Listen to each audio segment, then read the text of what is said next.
Il a été libéré hier nuit. El Hadj Oudi dit avoir été détenu par 3 individus s'exprimant en Fulfulde et en Sango.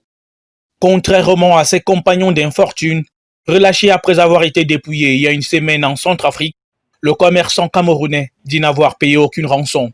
Témoignage dont la population a du mal à croire par expérience.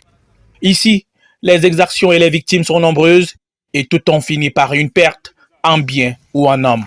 Nous nous rappelons encore la mort tragique du chef de village Djaour Monet, froidement abattu dans son sommeil par les éléments de ces bandits, de ces bandes armées. Nous nous souviendrons toujours de l'enlèvement et de l'exécution sommaire de ce jeune et dynamique compatriote de Batou Régime, dont le seul crime était de disposer de quelques têtes du bétail. Suite à toutes ces atrocités, nous avons crié vers le chef de l'État, chef suprême des armées.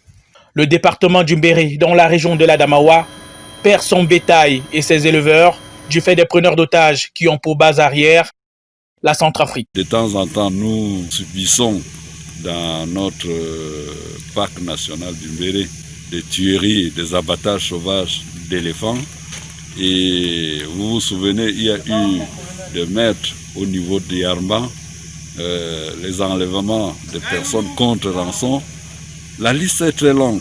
Qui n'a pas connu le marché sous-régional à bétail de Ngaoui, aujourd'hui inexistant, ne comprendrait pas assez la virulence du phénomène. Et quand on sait que Ngaoui était le plus grand marché à bétail de l'Afrique centrale, c'est dire que l'arrondissement de Ndjohong était un arrondissement puissant.